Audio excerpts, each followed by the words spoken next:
Assalamualaikum warahmatullahi wabarakatuh. Halo sahabat semua. Selamat datang di channel ini. Sebelum kita mulai cerita seru dan penuh hikmah kali ini, mari kita sholawat dulu. Allahumma sholli ala Muhammad wa ala ali Muhammad. Jangan lupa untuk tekan tombol subscribe, like, dan share agar kita bisa terus berbagi kebaikan dan cerita penuh makna. Untuk yang sudah subscribe, semoga Allah Subhanahu wa Ta'ala senantiasa melimpahkan rahmat, keberkahan, dan kemudahan dalam setiap langkah kalian. Amin ya Rabbal Alamin. Yuk, langsung saja kita simak cerita kali ini. Semoga kisah ini bisa memberikan pelajaran berharga, menginspirasi, dan menambah keimanan kita kepada Allah Subhanahu wa Ta'ala. Bismillah, kita mulai. Raka Aditya adalah seorang pria yang dianggap memiliki segalanya: kekayaan, karir gemilang, dan keluarga yang harmonis. Sebagai seorang pengusaha sukses di bidang properti, ia memiliki rumah mewah di kawasan elit Jakarta, lengkap dengan segala fasilitas yang hanya bisa diimpikan oleh banyak orang. Namun, dari semua pencapaian itu, yang paling ia banggakan adalah pernikahannya dengan Laras Kirana. Selama 10 tahun mereka bersama, Laras selalu menjadi istri yang sempurna, lembut, penuh perhatian, dan setia mendampingi Raka dalam setiap langkahnya. Pernikahan mereka bermula dari sebuah pertemuan yang terbilang biasa. Raka bertemu Laras dalam sebuah acara amal yang diselenggarakan oleh salah satu kolega bisnisnya. Saat itu, Laras bekerja sebagai seorang sukarelawan di sebuah yayasan sosial. Ia terlihat sederhana namun anggun, berbeda dari wanita-wanita lain yang biasa mendekati Raka karena status dan kekayaannya. Ada sesuatu dalam diri Laras yang menarik perhatian Raka. Sesuatu yang membuatnya merasa bahwa wanita ini adalah orang yang tepat untuk menjadi pendamping hidupnya. Setelah perkenalan itu, hubungan mereka berkembang dengan cepat. Raka yang biasanya rasional dalam setiap keputusan bisnisnya, justru memilih untuk mengikuti kata hatinya kali ini. Dalam waktu kurang dari setahun, mereka menikah dalam sebuah pernikahan mewah yang dihadiri oleh para tokoh penting. Laras tampak bahagia, meskipun dalam beberapa momen tertentu, Raka merasa ada bayangan kesedihan di matanya. Ia menganggap hal itu sebagai kecemasan biasa seorang wanita yang memasuki kehidupan baru sebagai istri seorang pengusaha sukses. Selama 10 tahun pernikahan mereka, Laras tidak pernah menimbulkan masalah. Ia mengurus rumah tangga dengan baik, mendukung bisnis Raka tanpa banyak menuntut, dan menjadi ibu yang penyayang bagi putri semata wayang mereka, Alana. Semua orang yang mengenal keluarga mereka selalu memuji betapa beruntungnya Raka memiliki istri seperti Laras. Namun, di balik semua kesempurnaan itu, Raka mulai menyadari bahwa ada bagian dari kehidupan istrinya yang tidak pernah benar-benar ia ketahui. Kecurigaannya bermula dari hal-hal kecil. Laras yang selalu menghindari pembicaraan tentang masa lalunya, atau ekspresi kosong yang kadang muncul ketika mereka berbicara tentang kehidupan sebelum menikah. Raka mencoba mengabaikan semua itu, berpikir bahwa masa lalu Laras bukanlah sesuatu yang perlu ia pertanyakan. Namun, ketika sebuah kejadian tak terduga terjadi, ia sadar bahwa wanita yang telah menemaninya selama 10 tahun ini menyimpan rahasia yang bisa mengubah segalanya. Sejak menerima amplop berisi foto-foto itu, Raka merasa ada sesuatu yang retak dalam dunianya. Laras adalah wanita yang selama ini ia percaya sepenuh hati, seseorang yang ia pikir telah ia kenal luar dalam. Namun, melihat foto-foto itu membuatnya menyadari satu hal yang selama ini tidak pernah ia pertanyakan. Siapa sebenarnya Laras sebelum mereka bertemu? Setiap kali ia mencoba mengingat percakapan mereka tentang masa lalu, ia baru sadar bahwa Laras hampir tidak pernah menceritakan detail apapun. Ia selalu menghindar, hanya memberikan jawaban-jawaban umum seperti, "Masa laluku biasa saja," atau "Aku tidak punya banyak cerita menarik." Saat itu, Raka tidak pernah mempermasalahkan hal itu. Ia berpikir, selama mereka bahagia, tidak ada gunanya menggali sesuatu yang mungkin tidak penting. Tapi kini, setelah 10 tahun, sebuah rahasia dari masa lalu Laras muncul begitu saja di hadapannya, dan ia tidak bisa mengabaikannya. Malam itu, Raka tidak bisa tidur. Ia berulang kali menatap foto-foto itu di meja kerjanya.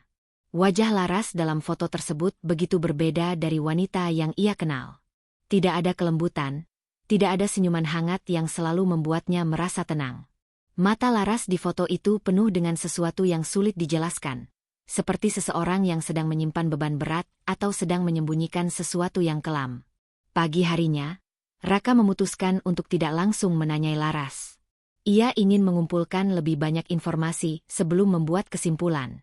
Maka, ia melakukan sesuatu yang tidak pernah ia bayangkan sebelumnya, menyelidiki masa lalu istrinya. Langkah pertama yang dilakukan Raka adalah menghubungi sahabatnya, Rian Satrio. Rian adalah rekan bisnis sekaligus sahabat yang sudah ia kenal sejak kuliah. Mereka telah melalui banyak hal bersama, dan Raka tahu jika ada seseorang yang bisa ia percaya dalam hal ini, itu adalah Rian. Saat mereka bertemu di sebuah kafe di kawasan SCBD, Rian langsung tahu ada sesuatu yang mengganggu pikiran Raka. "Ada masalah, Rak?" tanya Rian sambil menyesap kopinya. Raka mengeluarkan amplop berisi foto-foto itu dan menyerahkannya pada Rian. Mata Rian membesar saat melihatnya. "Siapa pria ini?" tanya Raka dengan suara serius. Rian mengamati foto-foto itu dengan saksama sebelum akhirnya menghela napas. "Aku tidak tahu pasti, tapi aku merasa pernah melihat wajah ini," katanya pelan. "Kamu yakin Laras tidak pernah cerita tentang masa lalunya?" Raka menggeleng. "Itulah masalahnya. Aku merasa seperti hidup dengan orang asing selama ini." Rian mengangguk. "Aku bisa coba cari tahu. Aku punya beberapa kenalan yang mungkin bisa membantu." Mendengar itu, Raka merasa sedikit lega. Setidaknya, ia tidak sendirian dalam menghadapi ini. Namun, di lubuk hatinya, ia masih berharap ini semua hanyalah kesalahpahaman. Sementara itu, Laras mulai menunjukkan perubahan yang semakin mencurigakan. Ia sering terlihat gelisah, mudah terkejut, dan lebih sering menghabiskan waktu sendirian di kamar atau di taman belakang rumah mereka. Suatu malam, ketika Raka pulang lebih awal dari biasanya, ia mendengar suara Laras sedang berbicara di telepon dengan seseorang. "Ini tidak boleh terbongkar, aku mohon." Suara Laras terdengar tegang. "Aku sudah menjalani hidup baru, tolong jangan ganggu aku lagi." Raka berdiri diam di ambang pintu, hatinya berdebar. Dengan siapa Laras berbicara? Dan apa yang ia maksud dengan, "Jangan ganggu aku lagi"? Saat Laras menyadari kehadiran Raka, ia langsung menutup telepon dengan gugup. "Kamu sudah pulang?" tanyanya sambil berusaha tersenyum, tetapi senyuman itu terasa dipaksakan. Raka mencoba bersikap biasa. "Iya." "Kamu bicara dengan siapa?" Laras menghindari tatapannya. "Hanya teman lama. Tidak penting." Saat itu, Raka tahu Laras berbohong. Ia tidak ingin langsung menuduh, tapi firasatnya mengatakan bahwa sesuatu sedang terjadi, dan ia harus segera mencari tahu sebelum semuanya terlambat. Beberapa hari kemudian, Rian akhirnya mendapat informasi yang mengejutkan. Ia berhasil menemukan seseorang yang mengenal Laras di masa lalu, seorang wanita bernama Sita Wibisono, yang ternyata adalah adik Laras. Adiknya. Raka terkejut saat mendengar kabar itu dari Rian. "Iya. Kau tahu apa yang lebih mengejutkan?" kata Rian dengan ekspresi serius. "Nama asli Laras bukan Laras Kirana. Ia dulu bernama Larasati Wibisono." Raka merasa jantungnya hampir berhenti berdetak. "Laras berbohong tentang identitasnya? Apalagi yang kau temukan?" desaknya. "Sita bilang bahwa dulu mereka tinggal di Yogyakarta. Tapi ada insiden besar yang membuat Laras meninggalkan kota itu dan mengganti identitasnya," lanjut Rian. "Sita tidak mau menjelaskan detailnya lewat telepon. Ia hanya bilang bahwa kalau kau ingin tahu kebenarannya, kau harus datang sendiri ke Yogyakarta." Raka menatap jauh ke depan, pikirannya penuh dengan pertanyaan. Apa yang sebenarnya terjadi di masa lalu Laras? Dan kenapa istrinya begitu mati-matian menyembunyikannya? Tanpa ragu, Raka memutuskan untuk pergi ke Yogyakarta dan mencari jawaban yang telah lama terkubur. Malam itu di apartemen mereka di Jakarta, Raka duduk diam di ruang tamu, menatap Laras yang berdiri di dekat jendela. Wajah wanita itu tegang, tangannya gemetar saat mencoba menggenggam cangkir teh yang sejak tadi hanya dipegangnya tanpa diminum. "Aku sudah tahu semuanya." Suara Raka terdengar dalam dan dingin. Laras menutup matanya sejenak. Ia tidak bertanya dari mana suaminya tahu, tidak mencoba membela diri lebih dulu. Sebaliknya, ia menarik napas panjang sebelum berbalik, menatap suaminya dengan mata yang dipenuhi ketakutan dan rasa bersalah. Kau pergi ke Yogyakarta, kan? Suara Laras bergetar. Raka mengangguk pelan. Aku bertemu dengan Sita. Aku tahu siapa dirimu sebenarnya, Larasati Wibisono. Saat nama itu diucapkan, Laras, atau Larasati, terisak pelan. Seolah nama itu membawa kembali semua kenangan pahit yang selama ini berusaha dikuburnya dalam-dalam. Aku ingin mendengar kebenarannya darimu, lanjut Raka. Siapa Reza? Apa yang terjadi malam itu? Laras menggigit bibirnya, berusaha mengumpulkan keberanian. Ia tahu bahwa tidak ada lagi tempat untuk bersembunyi. Jika ia ingin mempertahankan rumah tangganya, jika ia ingin tetap memiliki Raka, maka ia harus menceritakan semuanya, tanpa ada yang ditutupi lagi. Reza adalah pria yang pernah kucintai. Laras akhirnya mulai berbicara. Aku bertemu dengannya ketika masih kuliah. Ia tampan, karismatik, dan membuatku merasa istimewa. Aku percaya bahwa ia mencintaiku dengan tulus, sampai semuanya berubah. Laras menundukkan kepalanya, menggigit bibirnya seolah mencoba menahan air mata. Awalnya, ia hanya cemburu. Ia tidak suka aku dekat dengan teman-temanku. Lalu, ia mulai mengontrol apa yang kupakai, kemana aku pergi, bahkan siapa yang boleh kuajak bicara. Aku masih muda saat itu, Raka. Aku tidak mengerti bahwa itu bukan cinta, tapi pengendalian. Raka tetap diam, membiarkan istrinya berbicara tanpa menyela. Suatu hari, aku tahu bahwa ia bukan pria biasa. Ia terlibat dalam bisnis ilegal, tapi aku tidak pernah tahu pasti apa yang dilakukannya. Yang jelas, aku mulai merasa seperti tawanan di sisinya. Aku ingin pergi, tapi aku tidak bisa. Reza tidak mengizinkanku. Laras berhenti sejenak, mengusap wajahnya. Malam itu, aku akhirnya memutuskan untuk melarikan diri. Aku sudah tidak tahan lagi. Aku menemui Reza di gudang tua dekat pantai Parangtritis untuk mengatakan bahwa aku ingin mengakhiri semuanya. Mata Laras berkaca-kaca saat ia melanjutkan, tapi dia tidak membiarkanku pergi begitu saja. Ia marah, dan kami bertengkar hebat. Ia mulai memukulku, menarik rambutku, bahkan mengancam akan membunuhku jika aku mencoba meninggalkannya. Suara Laras bergetar. Aku ketakutan, Raka. Aku tidak tahu harus berbuat apa. Aku berteriak meminta tolong, tapi tidak ada siapapun di sana. Lalu tiba-tiba, Laras menelan ludah, ekspresinya dipenuhi ketakutan. Seseorang datang. Aku tidak melihat wajahnya dengan jelas, tapi aku tahu bahwa ia menyerang Reza. Mereka bertarung, dan aku hanya bisa berlari sejauh mungkin. Saat aku kembali beberapa jam kemudian, Reza sudah tergeletak di tanah, mati. Raka mengepalkan tangannya. Jadi kau tidak membunuhnya? Laras menggeleng cepat. Tidak. Aku bersumpah, aku tidak membunuhnya. Tapi aku tahu bahwa aku akan menjadi tersangka utama. Semua orang akan mengira akulah yang melakukannya. Aku takut, Raka. Jadi aku kabur. Aku mengganti identitasku, menghapus semua jejak, dan memulai hidup baru sebagai Laras Putri. Raka menghembuskan napas panjang. Semua ini terasa seperti mimpi buruk. Jadi siapa yang membunuhnya? Laras menggeleng. Aku tidak tahu. Tapi satu hal yang pasti, seseorang tahu kebenaran ini, dan seseorang sedang mencoba mengungkit kembali masa lalu yang sudah lama terkubur. 2 hari kemudian, sebuah surat misterius tiba di apartemen mereka. Tidak ada pengirim, hanya sebuah amplop putih berisi selembar kertas dengan satu kalimat. Kau pikir kau bisa lari dari masa lalumu, Larasati?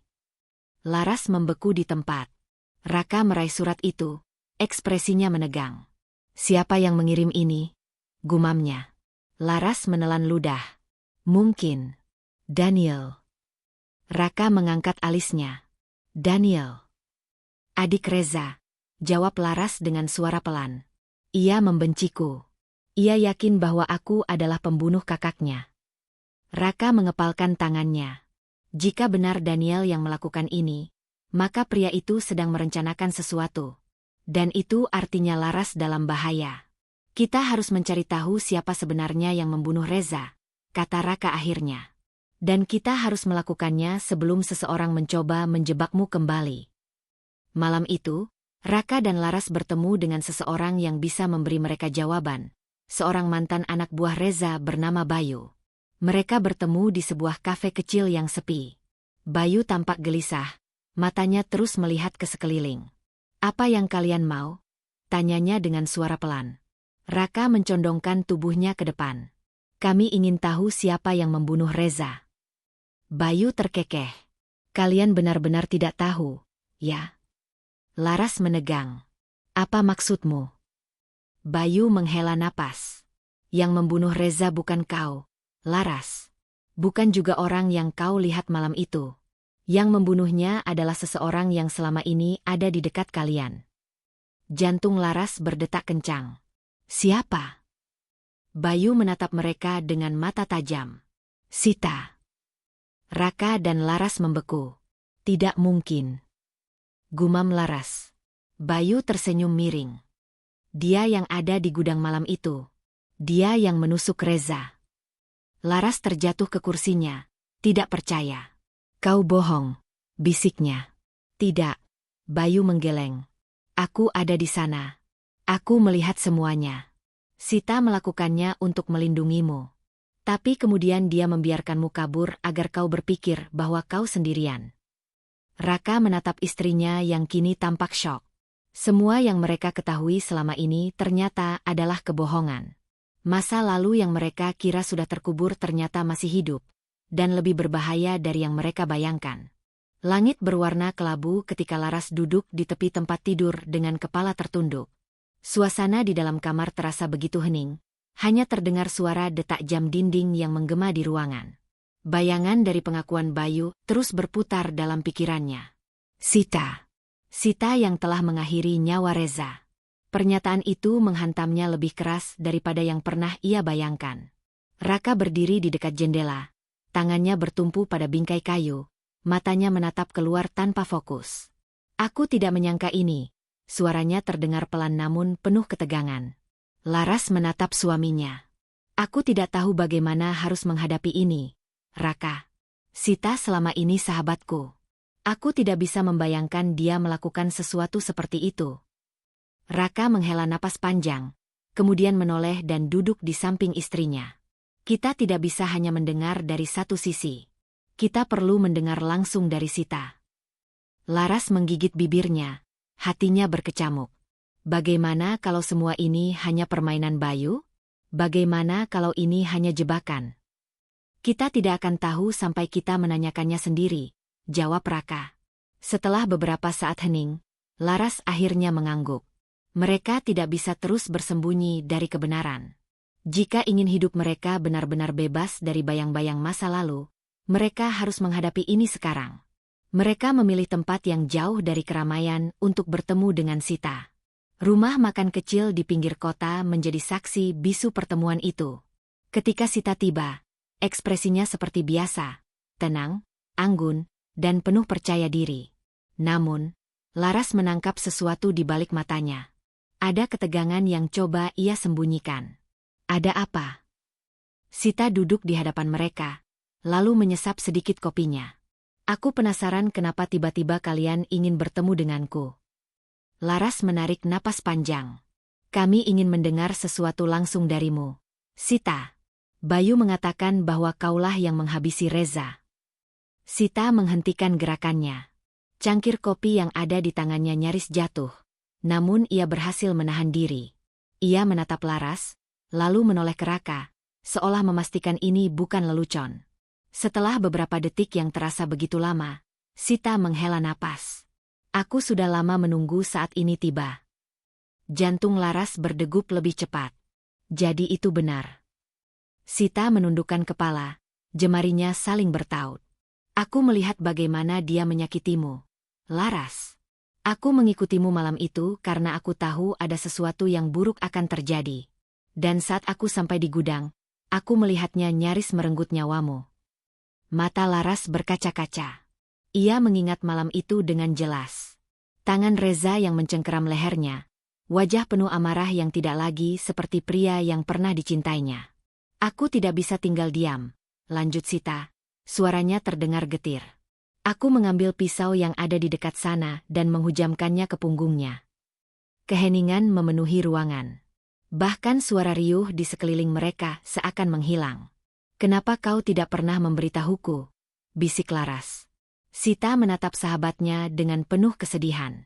"Karena aku tahu kau akan merasa bersalah. Kau akan berusaha melindungiku. Aku tidak ingin itu terjadi." Laras menutupi wajahnya dengan tangan. Kenyataan ini terlalu besar untuk ia hadapi.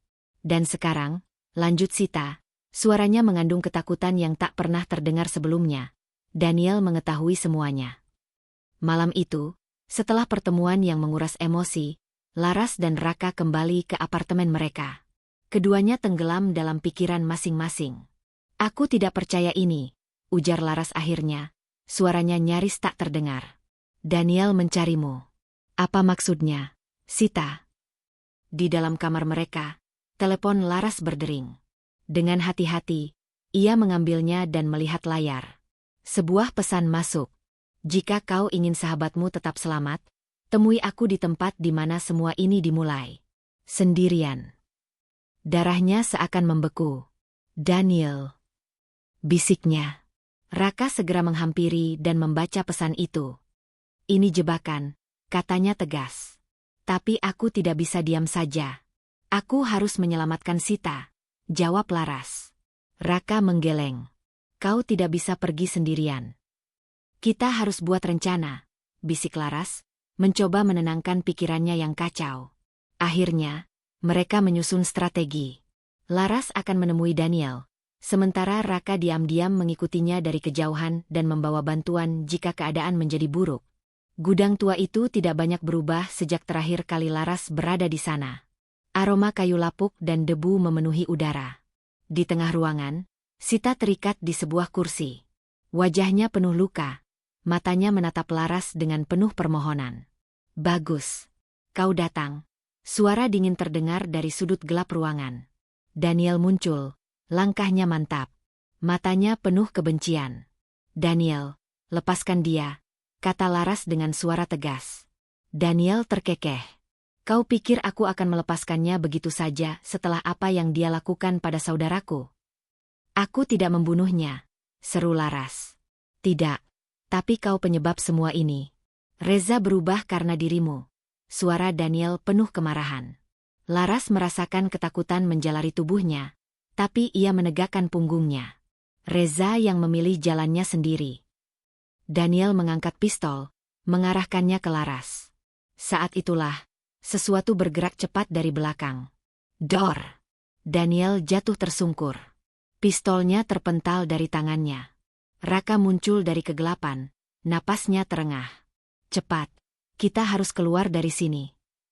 Laras segera berlari ke arah Sita, melepas ikatannya. Sirene polisi terdengar dari luar. Petugas masuk dan langsung menangkap Daniel yang masih terkapar kesakitan. Laras menggenggam tangan Sita. "Ini sudah berakhir," bisiknya. Sita tersenyum lemah. "Terima kasih." Daniel akhirnya dijatuhi hukuman. Sita mendapatkan keringanan karena bertindak dalam keadaan terpaksa. Laras dan Raka kembali menjalani hidup mereka dengan lebih tenang. Masa lalu telah berlalu, tapi mereka tidak akan melupakannya.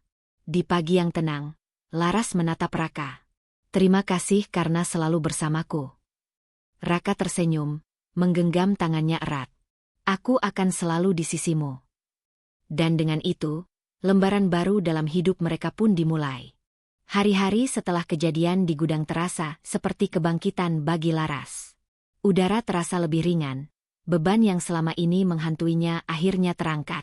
Meski luka masih tersisa, ia tahu hidupnya harus terus berjalan. Sita memutuskan untuk meninggalkan kota, mencari awal yang baru di tempat di mana bayang-bayang masa lalu tidak lagi mengejarnya. Sebelum pergi, ia memeluk Laras erat. "Aku berutang banyak padamu," katanya. "Jangan pernah ragu untuk memilih kebahagiaanmu sendiri." Laras menatap sahabatnya dengan haru. "Kita sama-sama bertahan, Sita. Itu yang terpenting." Di sisi lain, Raka tetap menjadi pendamping setianya. Ia bukan hanya suami, tetapi juga sahabat yang selalu ada, bahkan dalam saat-saat tergelap. Dalam diam, Laras menyadari bahwa hidup bukan tentang melupakan masa lalu, tetapi tentang belajar darinya.